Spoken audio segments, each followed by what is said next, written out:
In the past 15 years, we've seen more gun violence than we'd like to admit.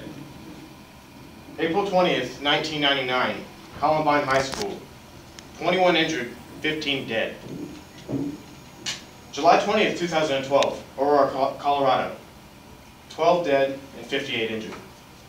December 14th, 2012, Newtown, Connecticut. 27 administrators, school teachers, and innocent children dead. I mean, it seems pretty obvious, right? Guns are bad, they kill a lot of people.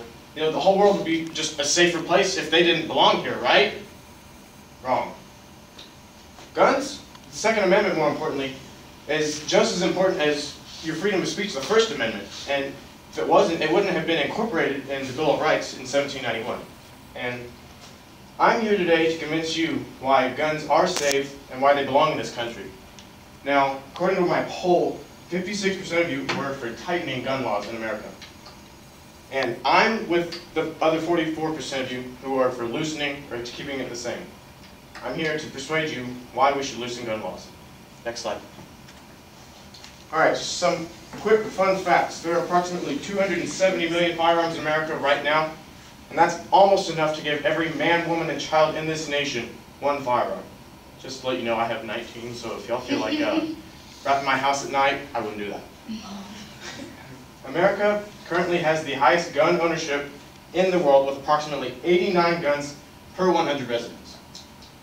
Now, on the flip side of that, we have a relatively low intentional homicide rate with only 4.8 murders per 100,000 residents. Let's compare that to Honduras, who's ranked #1 in intentional homicide with 91.6 murders per 100,000 residents.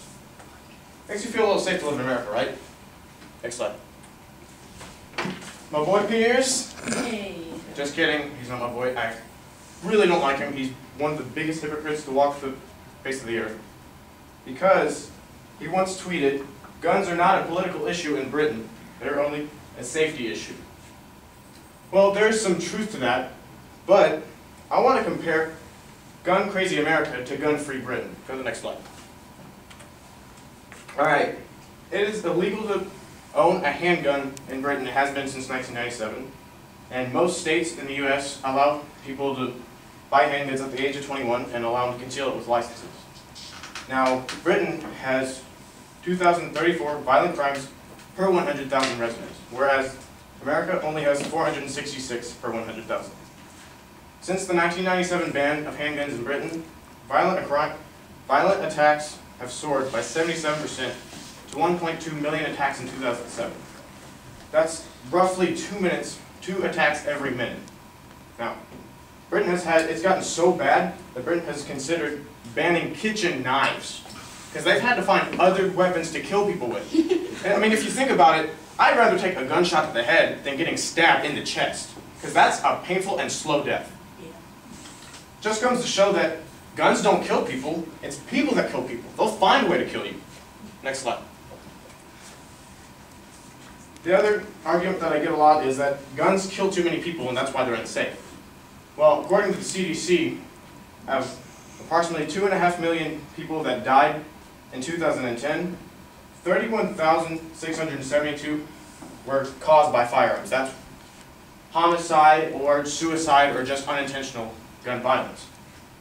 Now, let's compare that to 26,009 people that died because of falling. Just accidental falling down the stairs. Now, where's our ban on gravity? And let's compare that to the 35,332 that died in cars. Should we get rid of all of our cars and just ride buses? Would that make our world safer? And then 42,917 died from poisoning. 50,000 died from flu and pneumonia.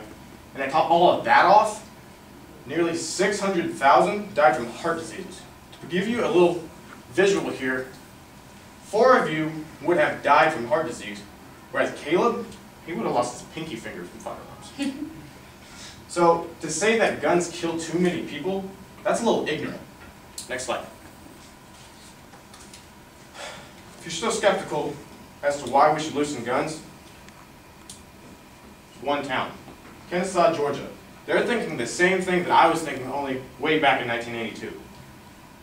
The town required that each head of each household to keep at least one firearm in the home and maintain it, have ammo for it at all times. That was only those mentally and physically able to do so.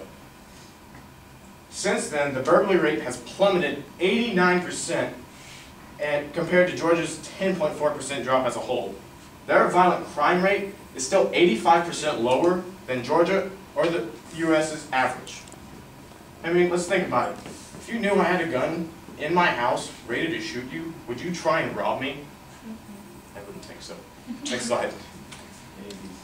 All right, if you're still, a little iffy, FBI found a statistic that states that allowed concealed carry laws of handguns have reduced murders by 8.5%, rape by 5%, aggravated assault by 7%, and robberies by 3%.